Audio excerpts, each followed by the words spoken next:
ಬೆಂಗಳೂರು ನಗರದಲ್ಲಿ ಪ್ರೈವೇಟ್ ಬಸ್ಗಳನ್ನ ಓಡಿಸ್ತಾ ಇದ್ದೀವಿ. ಇದರಲ್ಲಿ ಒಂದು ಸಹಾಯ ಏನಂತ ಹೇಳಿದ್ರೆ, ನಾವು ಕರ್ನಾಟಕ ರಾಜ್ಯದಲ್ಲಿ ನಾವು ಬಸ್ ಓಡಿಸ್ಬೇಕಾದ್ರೆ ಫಸ್ಟ್ ನಾವು ಹೊರ ಒಂದು ರಾಜ್ಯಕ್ಕೆ ಹೋಗ್ಬೇಕಾದ್ರೆ ನಮಗೆ ಆಲ್ ಇಂಡಿಯಾ ಪರ್ಮಿಟ್ ಅವಶ್ಯಕತೆ ಇತ್ತು. ಆ ಆಲ್ ಇಂಡಿಯಾ ಪರ್ಮಿಟ್ನ ನಮ್ಮ ಕರ್ನಾಟಕ ರಾಜ್ಯದಲ್ಲಿ ಕೊಡ್ತಾ ಇತ್ತಿಲ್ಲ. ಫಸ್ಟ್ ಬರೀ ಕಾಂಟ್ರಾಕ್ಟ್ ಕ್ಯಾರೇಜ್ ಅಂತ ಒಂದು ಪರ್ಮಿಟ್ ಕೊಡ್ತಾ ಇದ್ರು. ಸೊ ನಾವು ಅವಾಗ ಹೊರ ರಾಜ್ಯದಲ್ಲಿ ಅಂದರೆ ಅರುಣಾಚಲ್ ಪ್ರದೇಶ, ನಾಗಾಲ್ಯಾಂಡು ಈ ಕಡೆ ನಮಗೆ ಆಲ್ ಇಂಡಿಯಾ ಪರ್ಮಿಟ್ ಕೊಡ್ತಾ ಇರೋದ್ರಿಂದ ನಾವು ಹೋಗಿ ಅಲ್ಲಿ ಗಾಡಿ ರಿಜಿಸ್ಟರ್ ಮಾಡಿ ಕರ್ನಾಟಕದಲ್ಲಿ ಟ್ಯಾಕ್ಸ್ ಕಟ್ಟಿ ಅವಾಗ ನಾವು ಗಾಡಿ ಓಡಿಸ್ತಾ ಇದ್ದು. ನಮಗೆ ಒಂದು ಪರ್ಮಿಟ್ ಬರೋವರೆಗೂ, ಅಂದರೆ ಈ ಒನ್ ನೇಷನ್ ಒನ್ ಪರ್ಮಿಟ್ ಬರೋವರೆಗೂ ಕರ್ನಾಟಕ ರಾಜ್ಯದಲ್ಲಿ ಟ್ಯಾಕ್ಸ್ ಕಟ್ಟಿ ಅದೇ ಅರುಣಾಚಲ್ ಪ್ರದೇಶ, ನಾಗಾಲ್ಯಾಂಡ್ ಬಸ್ಗಳಿಗೆ ನಾವು ಕರ್ನಾಟಕ ರಾಜ್ಯದಲ್ಲಿ ಟ್ಯಾಕ್ಸ್ ಕಟ್ಬಿಟ್ಟು ಓಡಿಸ್ತಾ ಇದ್ವು. ಯಾವಾಗ AATP ಅಂತ ಒಂದು ಒನ್ ನೇಷನ್ ಒನ್ ಟ್ಯಾಕ್ಸ್ ಬಂತು, ಅವಾಗ ನಾವು ಕರ್ನಾಟಕ ರಾಜ್ಯಕ್ಕೆ ತೆರಿಗೆ ಕಟ್ಟನ್ನು ಬಿಟ್ವಿ. ಯಾಕಂದರೆ ಅದು ಸೆಂಟ್ರಲಲ್ಲಿ ಟ್ಯಾಕ್ಸ್ ಕಟ್ಟಿದ್ರೆ ಇಡೀ ಭಾರತ ದೇಶದಲ್ಲಿ ಎಲ್ಲಿ ಬೇಕಾದ್ರೂ ಓಡ್ಬೋದು ಅಂತ ಒಂದು ಕಾನೂನು ಬಂದಾಗ ನಾವು ಆ ಗಾಡಿನ ಓಡ್ಸೋಕ್ಕೆ ಶುರು ಮಾಡೋದು.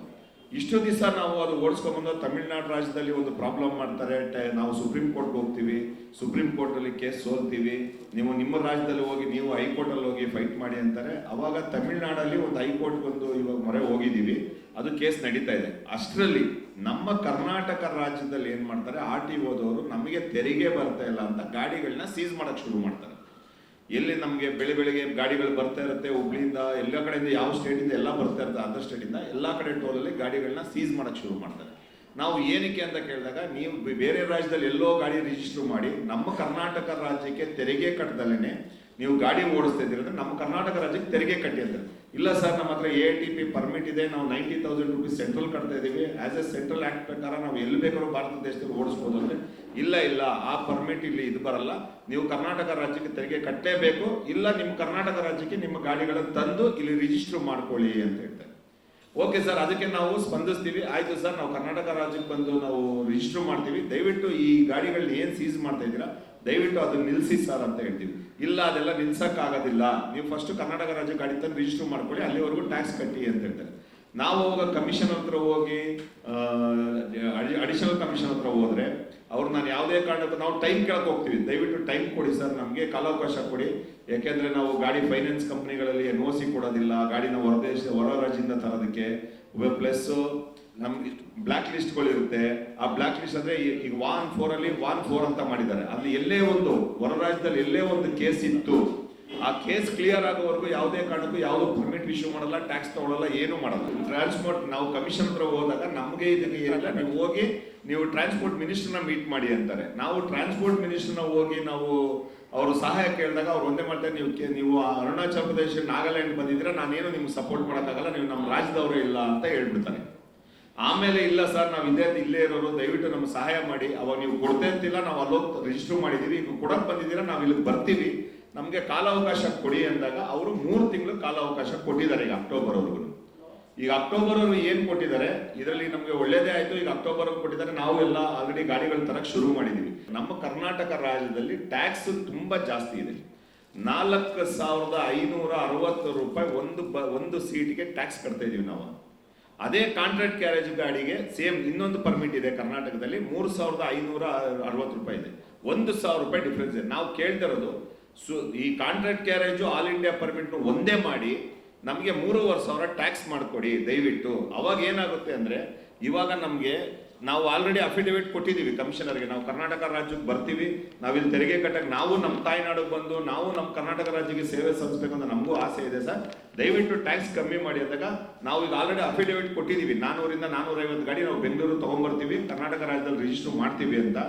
ನಾವು ಆ ಥರ ಹೋದರೆ 400-420 ಗಾಡಿಗೆ ನಾವು ರಿಜಿಸ್ಟರ್ ಮಾಡಿದ್ರೆ 26 ಕೋಟಿ ಕರ್ನಾಟಕಕ್ಕೆ ವರ್ಷಕ್ಕೆ ಟ್ಯಾಕ್ಸ್ ಬರುತ್ತೆ. ಈಗ ಹೊರ ರಾಜ್ಯದಲ್ಲಿ ನಾವು ಏನು ಟ್ಯಾಕ್ಸ್ ಕಟ್ಟಿದ್ದೇವೆ, ಇದು ಗಾಡಿ ಓಡಿಸ್ತಾ ಇದ್ದೀವಿ ಕರ್ನಾಟಕ ರಾಜ್ಯಕ್ಕೆ, ಅದೇ ಇವರು ಟ್ಯಾಕ್ಸ್ ಕಮ್ಮಿ ಮಾಡಿದ್ರೆ 4,500 ಇರೋದು 3,500 ಮಾಡಿದ್ರೆ ಇದೇ 1000 ಗಾಡಿ ಬರುತ್ತೆ. ಯಾಕಂದ್ರೆ ಹೊರ ರಾಜ್ಯದವರು ಬಂದು ನಮ್ಮ ಕರ್ನಾಟಕದಲ್ಲೇ ಗಾಡಿ ರಿಜಿಸ್ಟರ್ ಮಾಡ್ತಾರೆ. ಯಾಕಂದ್ರೆ ಫಸ್ಟ್ ನಮ್ಮ ಕರ್ನಾಟಕ ರಾಜ್ಯದಲ್ಲಿ ಎಲ್ಲ ಹೊರ ರಾಜ್ಯಗಳಿಂದ ನಮ್ಮ ಕರ್ನಾಟಕ ರಾಜ್ಯದಲ್ಲಿ ಜಾಸ್ತಿ ರಿಜಿಸ್ಟ್ರೇಷನ್ ಮಾಡ್ತಾ ಇದ್ರು, ಟ್ಯಾಕ್ಸ್ ಕಮ್ಮಿ ಇತ್ತು ಅಂತ. ಅವಾಗ ಆದಾಯನೂ ಜಾಸ್ತಿ ಇತ್ತು ಕರ್ನಾಟಕ ನಮ್ಮ ತೆರಿಗೆಗೆ. ಇವಾಗ ಅದೇ ನಾವು 1000 ಗಾಡಿ ತಗೊಂಡ್ಬಂದು ರಿಜಿಸ್ಟರ್ ಮಾಡಿದ್ರೆ 47 ಕೋಟಿ ರೂಪಾಯಿ ದುಡ್ಡು ಬರುತ್ತೆ ನಮ್ಮ ಒಂದು ತೆರಿಗೆಗೆ. ಅದಕ್ಕೆ ದಯವಿಟ್ಟು ನಿಮ್ಗಳು ಸಹಾಯ ಕೇಳಕ್ ಬಂದಿದ್ದೀವಿ. ನಮ್ಮ ಮಾನ್ಯ ಮುಖ್ಯಮಂತ್ರಿಗಳಿಗೆ ನಾವು ಮೀಟ್ ಮಾಡಕ್ ಆಗ್ತಿಲ್ಲ, ನಮ್ಗೆ ಅಪಾಯಿಂಟ್ಮೆಂಟ್ ಕೊಡ್ತಿಲ್ಲ.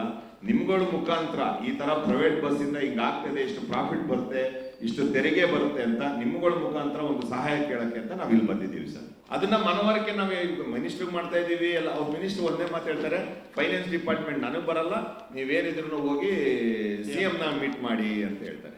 ಈಗ ಹೊರ ರಾಜ್ಯದಲ್ಲಿ ಆಲ್ರೆಡಿ ನಮ್ಮ ಕರ್ನಾಟಕ ರಾಜ್ಯದವ್ರದ್ದೇ ಹೊರಗಡೆ ನಮ್ಗೆ AR LL ರಿಜಿಸ್ಟರ್ ಮಾಡಿದ್ರೆ ಒಂದು 700 ಇಂದ 800 ಬಸ್ಸಸ್ ಇದೆ ಸರ್. ಕರ್ನಾಟಕ ರಾಜ್ಯದಲ್ಲಿ ಬೇರೆ ಇದೆ, ಅದಕ್ಕೆ ರಿಜಿಸ್ಟರ್ ಮಾಡಿರೋದು ಬೇರೆ ಇದೆ. ನಾವು ಹೊರ ರಾಜ್ಯದಲ್ಲಿ ರಿಜಿಸ್ಟರ್ ಮಾಡಿರೋ, ಅದರಿಂದ ಕರ್ನಾಟಕಕ್ಕೆ ಲಾಸ್ ಆಗ್ತಾ ಇದೆ. ಯಾಕಂದ್ರೆ ಕರ್ನಾಟಕ ರಾಜ್ಯಕ್ಕೆ ನಾವು ಟ್ಯಾಕ್ಸ್ ಕಟ್ತಾ ಇಲ್ಲ, ಅದರಿಂದ ಲಾಸ್ ಆಗ್ತಾ ಇದೆ. ಈಗ ಅದೇ ಇವರು ಟ್ಯಾಕ್ಸ್ ಕಮ್ಮಿ ಮಾಡಿ ನಾವು ಕರ್ನಾಟಕಕ್ಕೆ ಬಂದು ತಗೊಂಡು ಬಂತಂದ್ರೆ ನಾನು ಹೇಳ್ತಾ ಇದೀನಲ್ವಾ, 47 ಕೋಟಿ ರೂಪಾಯಿ ವರ್ಷಕ್ಕೆ ಇವರಿಗೆ ಆದಾಯ ಇದೆ ಸರ್ ಇವರಿಗೆ. ಈಗ ನಾವು ನಮ್ಮ ತಾಯ್ನಾಡಿಗೆ ಬಂದು ನಾವು ಕರ್ನಾಟಕ ರಾಜ್ಯಕ್ಕೆ ಏನಾರು ಒಂದು ಮಾಡಬೇಕು ಅಂತ ಹೇಳಿದ್ರೆ ನಾವು ಟ್ಯಾಕ್ಸ್ ಕಟ್ಟಿ ಓಡಿಸೋಕೆ ರೆಡಿ ಇದೀವಿ. ನಮ್ಗೆ ಒಂದೇ ಒಂದು ಮನವಿ ಏನಂದ್ರೆ ಟ್ಯಾಕ್ಸ್ನ ಸ್ವಲ್ಪ ಕಮ್ಮಿ ಮಾಡಿಸಿ ನಮಗೆ ಸಹಾಯ ಮಾಡ್ಬೇಕು ಸರ್. ನನ್ನ ಹೆಸರು ಸಚ್ಚಿದಾನಂದ KR, ಗ್ರೀನ್ ಲೈನ್ ಟ್ರಾವೆಲ್ಸ್ ಮಾಲೀಕರು, Karnataka state bus association of ಕರ್ನಾಟಕದ ಪ್ರೆಸಿಡೆಂಟ್. ನಮ್ಗೆ ಇಲ್ಲಿ ಮುಖ್ಯ ಉದ್ದೇಶ ಬಂದಿರೋದು ತೆರಿಗೆ ಕಮ್ಮಿ ಮಾಡೋಕ್ಕೆ. ಕರ್ನಾಟಕ ರಾಜ್ಯದಲ್ಲಿ ಏನು ತೆರಿಗೆ ಜಾಸ್ತಿ ಇದೆ, ತೆರಿಗೆ ಕಮ್ಮಿ ಮಾಡೋಕ್ಕೆ ನಾವು RTOದವ್ರನ್ನ ಕೇಳಲಿ, ಮಿನಿಸ್ಟ್ರನ್ನ ಕೇಳಿ ಅಂತಾರೆ. ಮಿನಿಸ್ಟ್ರನ್ನ ಕೇಳಿದ್ರೆ ನನಗೂ ಇದಕ್ಕೂ ಸಂಬಂಧ ಇಲ್ಲ, ನೀವು CMನ ಕೇಳಿ ಅಂತಾರೆ.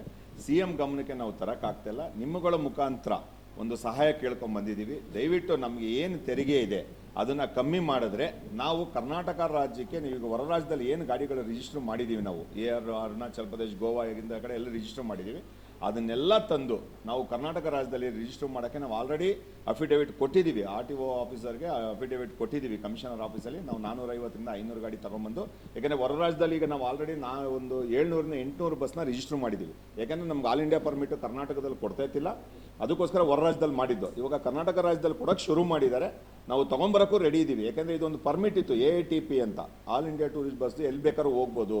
ಸೆಂಟ್ರಲ್ ಗೌರ್ಮೆಂಟಲ್ಲಿ 90,000 ರೂಪಾಯಿ ಟ್ಯಾಕ್ಸ್ ಕಟ್ಟಿದ್ರೆ ಇಡೀ ಭಾರತ ದೇಶದಲ್ಲಿ ಎಲ್ಲಿ ಬೇಕಾದ್ರೂ ಹೋಗ್ಬೋದು ಅನ್ನೋ ಒಂದು ಇದಿತ್ತು. ಅದನ್ನು ಉಪಯೋಗಿಸ್ತಾ ಇದೆ ಇವತ್ತವರೆಗೂ. ಇವಾಗ ಕರ್ನಾಟಕ ರಾಜ್ಯದಲ್ಲಿ ಏನಾಗಿದೆ ಅಂದರೆ ಗಾಡಿಗಳನ್ನ ಸೀಸ್ ಮಾಡೋಕ್ಕೆ ಶುರು ಮಾಡಿದ್ರು. ಗಾಡಿ ಇಲ್ಲ, ನೀವು ಕರ್ನಾಟಕ ರಾಜ್ಯಕ್ಕೆ ತೆರಿಗೆ ಕಟ್ಟಬೇಕು, ನಮ್ಗೆ ಅದು ಪರ್ಮಿಟ್ ನಾವು ತೊಗೊಳ್ಳಲ್ಲ, ನಿಮಗೆ ಇಂಡಿವಿಜುವಲ್ ಕಸ್ಟಮರ್ನ ನೀವು ಆಗ್ತಾ ಇದ್ದೀರಾ ಕಟ್ಟಬೇಕು ಅಂತ.